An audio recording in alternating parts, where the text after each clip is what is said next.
The rain had started before dusk and never really stopped.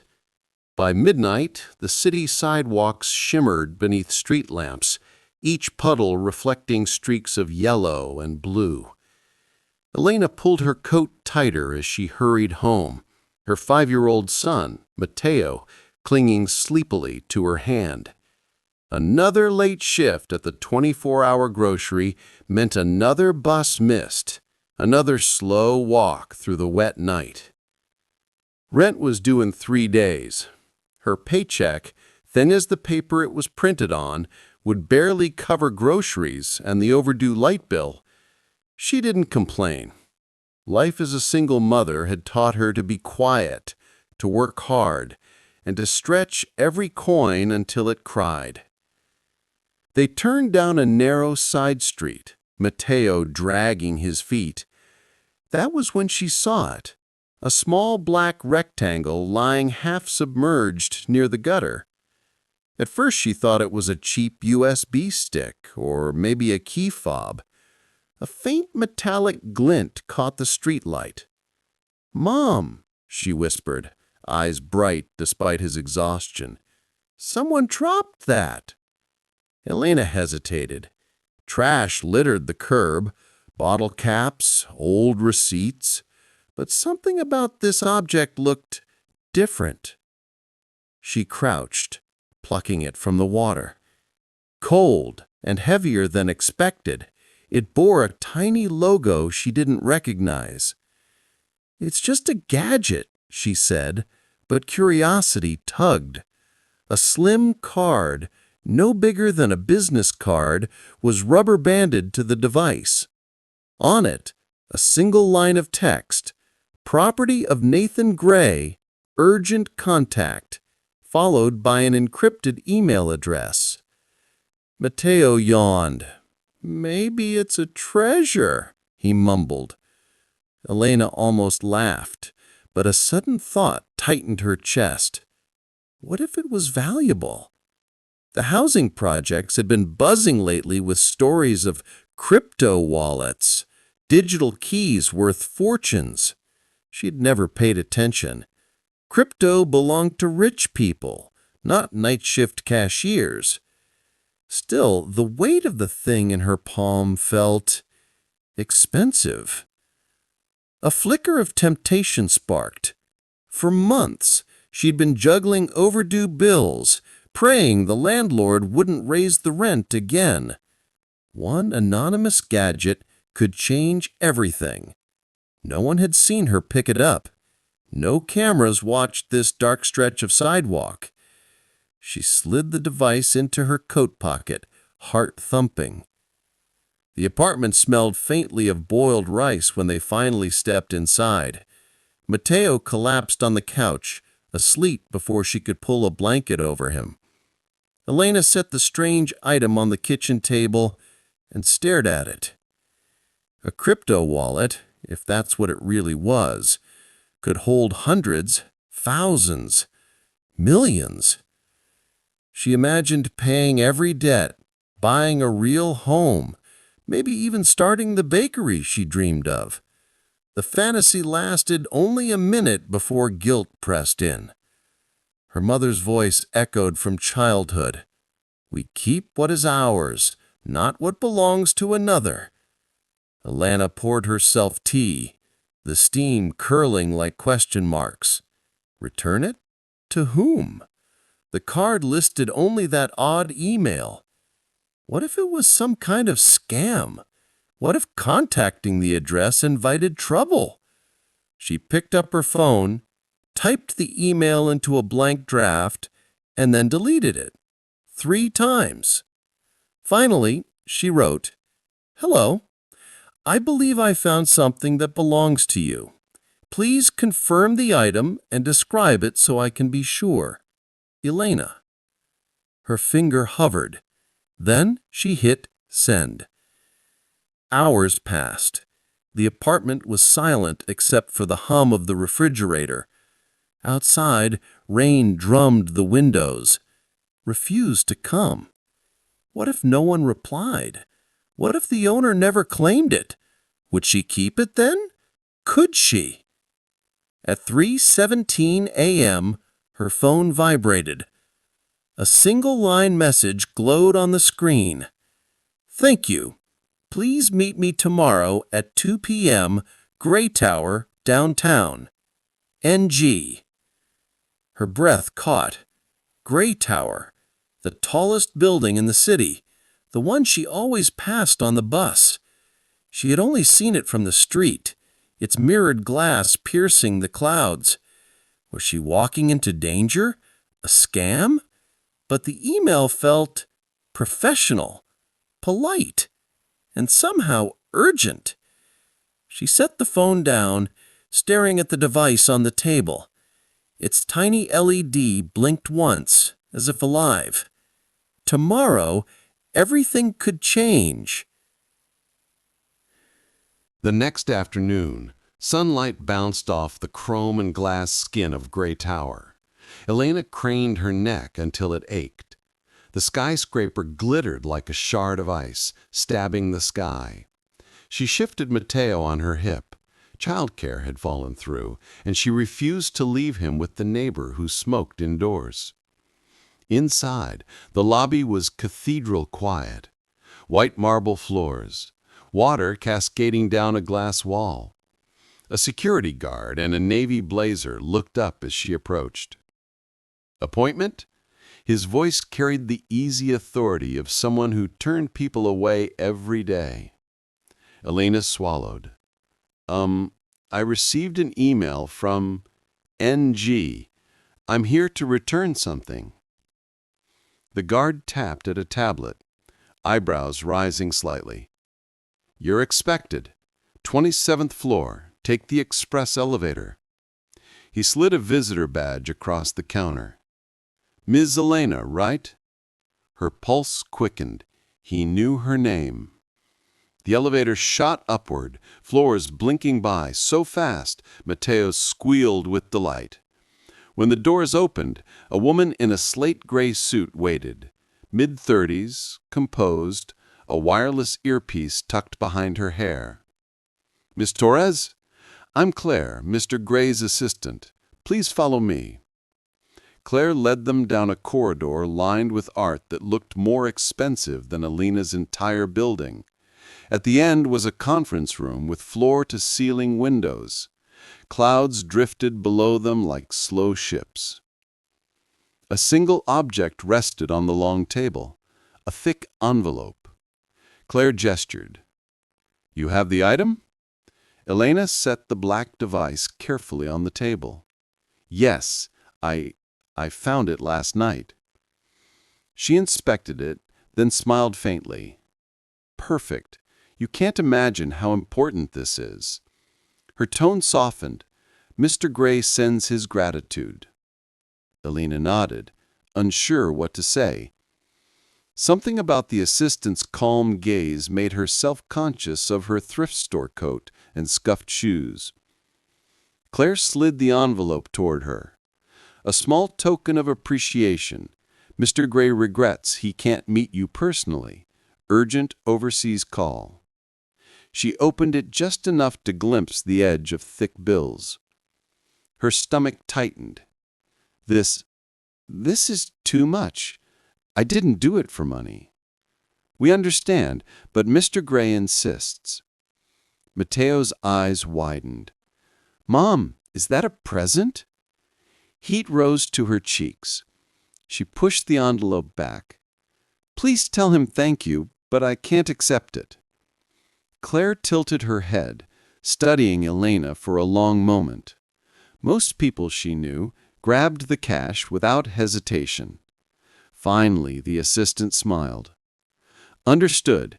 At least allow us to arrange a car to take you home." "No, thank you. The bus is fine."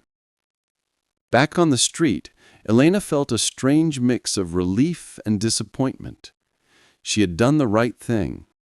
So why did a small part of her wish she had kept the money, if only to pay the power bill? Her phone buzzed before she reached the bus stop. A new email. "Integrity like yours is rare. I'd like to speak with you directly. Could you meet me tomorrow evening at the Riverfront Cafe, 7 p.m.? NG. She stopped walking. The invitation pulsed on the screen like a heartbeat. That night, she barely slept. What did a man like Nathan Gray, billionaire tech investor, if the rumors about the tower's namesake are true, want with a grocery cashier? Was it safe? But something about the message felt sincere. At 6:45 the next evening, she arrived at the cafe. Matteo stayed with a trusted neighbor this time. Inside, warm light spilled across polished wood and quiet conversations. A reserved table sat near the window, a single white rose in a slim vase. A tall man in a charcoal coat stood as she approached. Mid-40s, clean-shaven, sharp eyes that somehow looked both weary and kind. Elena Torres. His voice carried a calm authority. Yes, I'm Nathan Gray. Thank you for meeting me. He pulled out a chair, and she sat, heart thudding. I owe you more than I can express, he began. That device holds private keys to an entire philanthropic fund. Medical grants, disaster relief, scholarships. If it had been lost... I just returned what wasn't mine, she said quietly. He studied her, a hint of a smile tugging at the corner of his mouth. Most wouldn't have. He signaled the waiter, ordered tea, then leaned forward. Tell me about yourself.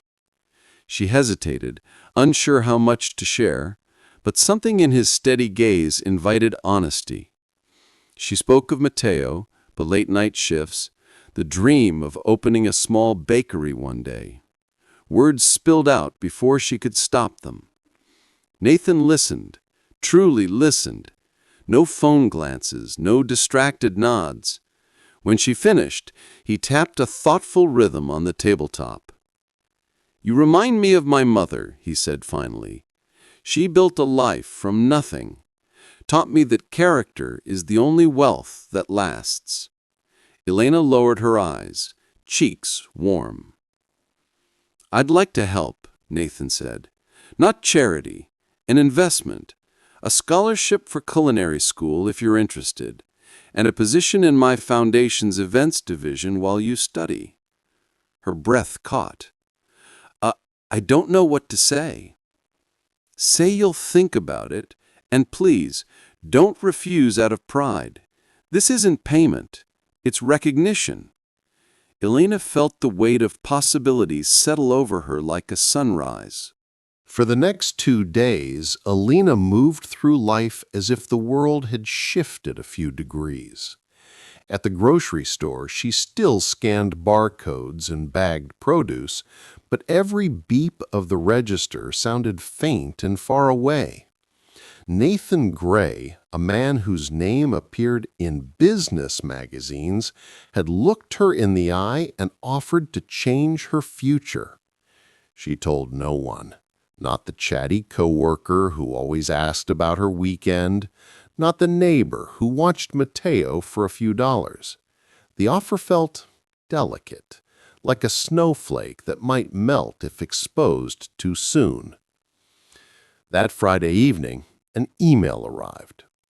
Elena, if you're willing, I'd like you and Matteo to visit the Gray Foundation tomorrow morning.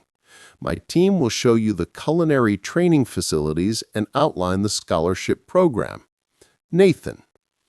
Matteo clapped when she read it aloud. Can we go, Mom? Can we? Elena smiled, nerves fluttering. We'll go. The foundation headquarters was nothing like she expected. No marble or glass, just a refurbished brick warehouse filled with light and the smell of freshly baked bread. A kitchen gleamed at the center, stainless steel counters lined with bowls of fruit and flour. Students in aprons moved with practiced rhythm, kneading dough, whisking cream. Nathan greeted them near the entrance, casual in a simple sweater and jeans. "This is the real heart of my work," he said. "This place funds community kitchens, job training, small food businesses." Alina inhaled the warm, yeasty air. It smelled like the Saturdays of her childhood when her grandmother baked sweet rolls. He introduced her to the program director, a cheerful woman named Marisol. "Full scholarship," Marisol said, shaking Elena's hand. "We cover supplies, tuition, even childcare during classes." Elena blinked. "Childcare?" "We believe parents shouldn't have to choose between education and their kids," Marisol said. Mateo tugged her sleeve. "Mom, they have tiny chef hats." Nathan laughed. "I think someone's ready for the kitchen already." Later, Nathan led her to a quiet office lined with photos of community projects, soup kitchens, mobile food trucks, smiling families. He closed the door gently. "I didn't tell you everything the other night," he said. Alina's stomach tightened. "The device you returned didn't just hold keys to my foundation's funds. It also contains something more personal. Letters to my late wife, private memories I'd encrypted years ago. If those had been lost or exploited," he exhaled, eyes clouding for a moment, "it would have broken me." Lena's breath caught. I had no idea. That's why your honesty means more than I can ever repay." He paused, then met her gaze. "I'm not offering you a handout. I'm offering partnership. Help me expand our bakery program. Use your own ideas. I believe you can lead." Her heart raced. "But I'm just a cashier. I don't have—" "You have integrity," Nathan said firmly. "Skill we can teach, character we can't." The words sank deep, like seeds in warm soil. The following weeks blurred into a rhythm she'd never imagined. Morning classes where she learned to temper chocolate and shape pastries, afternoons assisting with community events, evenings spent laughing with Mateo over their own experimental breads. Nathan checked in often, but never hovered. Sometimes he sampled a tart she had baked and offered a quiet, "Perfect." Other times he simply listened to her ideas for neighborhood food markets. Rumors swirled among volunteers, whispers about the billionaire and the single mother. Alina ignored them. Whatever bond they shared was built on respect, not gossip. One chilly evening, after a long day of preparing meals for a disaster relief shipment, Nathan invited her to the foundation's rooftop garden. City lights glittered below like fallen stars. He said, "I wanted you to see this," gesturing to rows of winter herbs. "My wife loved this spot." The air smelled of rosemary and damp earth. Alina folded her arms against the cold. "It's beautiful." Nathan studied the skyline. People think wealth is power, but it's moments like this, growing something living, helping someone start again. That's what matters. He turned to her, his expression softening. "You reminded me of that the night you chose honesty." For a heartbeat, the world went silent, except for the wind. Alina felt a warmth that had nothing to do with the garden. Spring arrived almost overnight. The city that had felt cold and gray for so long now pulsed with color. Pink cherry blossoms along the river, golden light spilling across the sidewalks. Elena's days were no longer a blur of double shifts and overdue bills. They were filled with the hum of ovens, the soft thud of dough on wood, the laughter of classmates who'd become friends. Mateo thrived too. He wore his tiny chef's hat like a crown, happily measuring flour for the children's baking class. Each afternoon he raced into her arms, smelling of cinnamon and sugar, eyes bright with stories. One Friday evening, as she locked up the training kitchen, she found Nathan waiting by the doorway. He carried a small box tied with twine. "I thought you might appreciate a walk," he said. They strolled to the rooftop garden, now alive with mint and early tomatoes. Nathan handed her the box. Inside lay a set of gleaming chef's knives, the handles engraved with her initials. "For when you open your own bakery," he said. Elena traced the letters with her fingertip, speechless. "I mean it," Nathan continued. "The foundation will back you when you're ready. You've built something here that can feed the city and inspire it." She looked up at the skyline. A year ago, she'd stood in a cramped apartment counting coins for rent. Now she was being trusted with a dream she had barely dared to imagine. Tears blurred the lights of the city. "I don't know how to thank you." "You already have," Nathan said quietly. "You reminded me that integrity still exists. You reminded me why I built this foundation in the first place." The bakery opened that autumn on a corner near the market district. The sign read, "Mateo and Mom Artisan Breads." Mateo's idea, of course. Neighbors came first, then curious tourists, and soon the small shop bustled from dawn till dusk. Elena hired other parents who needed second chances, single mothers, refugees, young people just out of foster care. The kitchen became a place of laughter and second beginnings. Nathan visited often, never as a distant investor, but as a friend. Sometimes he rolled up his sleeves and kneaded dough alongside them, his once famous suit jackets traded for a simple apron. On opening day, a reporter asked Elena how a grocery store cashier managed such a leap. She smiled, wiping flour from her cheek.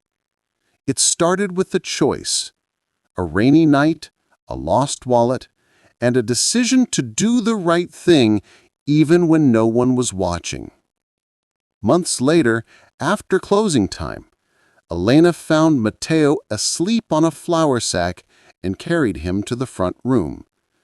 Nathan lingered near the door, the soft evening light catching silver in his hair. "You've built more than a bakery. You've built a community. That's worth more than any crypto wallet." Elena glanced around at the cozy space, wooden tables, the smell of fresh bread, photographs of their team lining the wall.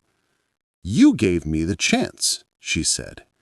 "You gave yourself the chance," he corrected. "I just returned what you'd already earned." They shared a quiet moment as the city lights winked on outside. The story of the lost crypto wallet traveled far beyond their neighborhood. People repeated it online, in classrooms, in business meetings. Not as a tale of sudden wealth, but as a reminder of something rarer. That honesty has value no fortune can match. That kindness, when chosen freely, multiplies in ways no one can predict. That the smallest decision, picking up a wallet, sending a single email, can alter countless lives. Elena never forgot the night she bent to pick up a wet, blinking device from the gutter. It was the night she proved to herself and to a stranger named Nathan Gray that integrity is the richest currency of all.